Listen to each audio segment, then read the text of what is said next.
Hi class, and welcome to our unit on multiplying polynomials. So we just learned how to add and subtract. Now we're going to get into multiplication. Division of polynomials does not come until module 6 because we have to get through factoring first. So if you were really curious, which I'm sure you all are, about where the division is, that is unit 6.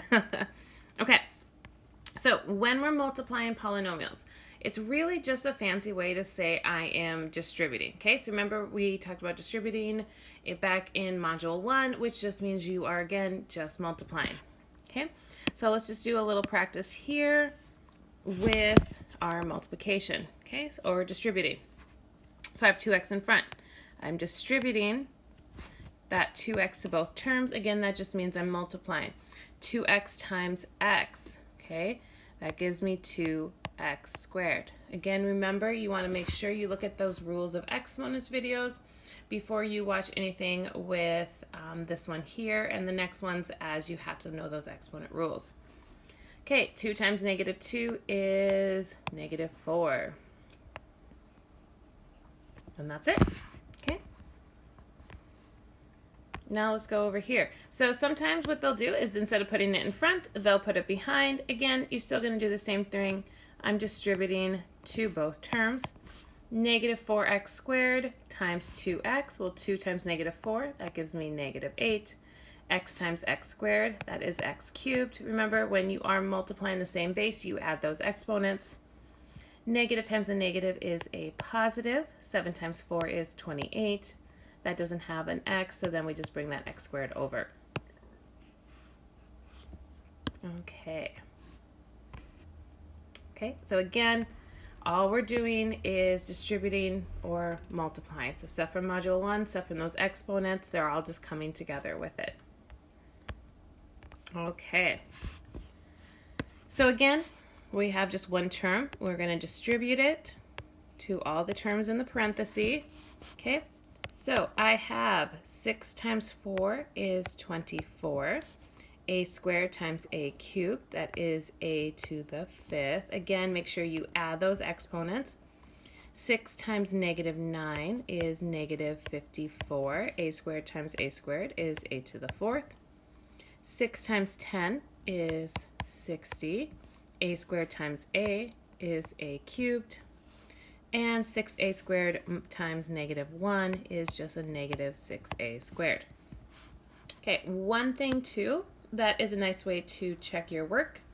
What you're doing is you're having a 1-term here polynomial times a 4-term polynomial. Well, what's 1 times 4? That's 4.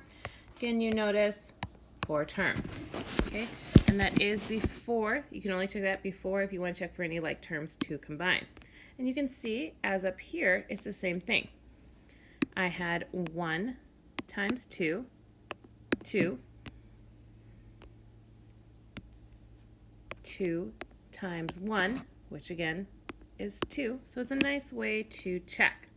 Okay, so let's see how we can do that. On this one here, so this one looks a little bit different than the one we've seen. I have a 2-term polynomial times a 2-term polynomial. 2 times 2 is 4. So that means before we check for combining like terms, I should have 4 terms. Okay, nice way to check.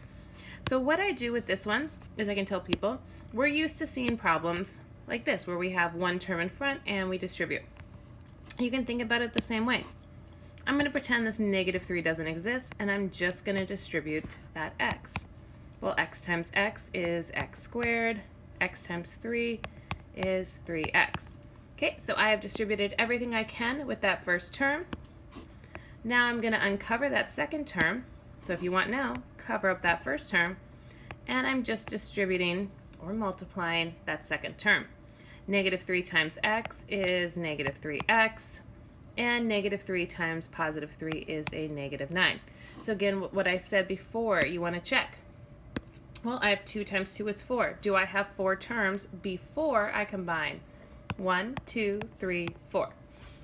Okay, so again, that's just a nice little check to make sure that you got all the terms. Now I want to check for any like terms, okay? Well, a lot of times when you see a binomial times a binomial, the middle terms will always be like terms. 3x minus 3x, those actually just end up canceling. So it's left down here. So x squared minus 9. So that's actually called a difference of squares. And when we get into factoring, I'll talk about that a little bit more. Okay.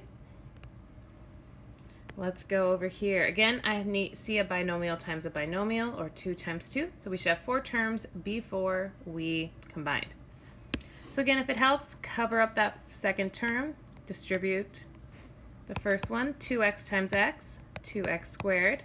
2x times negative 5, that gives me negative 10x.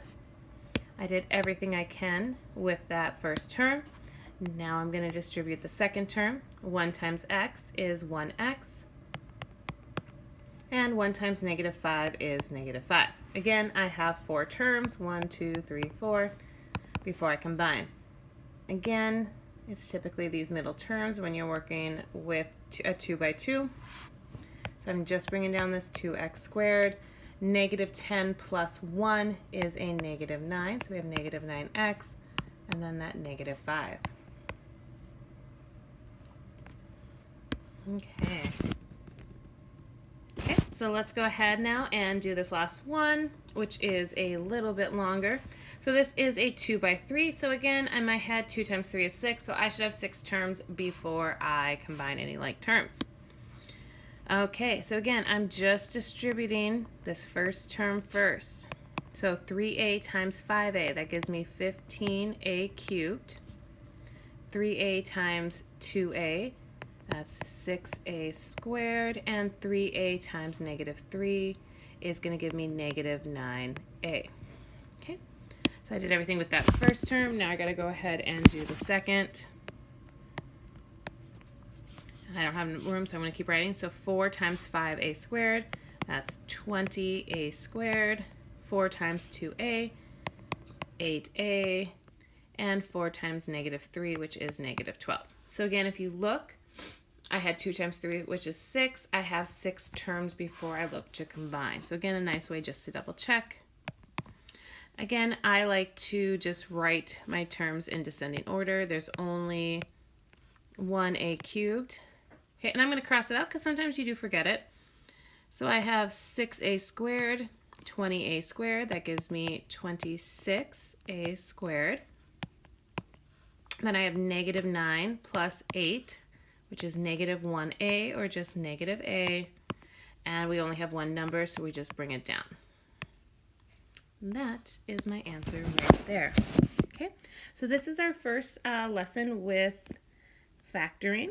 Okay, so we're, sorry, got ahead of my, yep, so we are multiplying polynomials, got a little ahead with my factoring because our next video is on factoring with the GCF, which is just the inverse or reverse of this one. So again, if you have any questions, feel free to reach out, and I hope you enjoyed this lesson.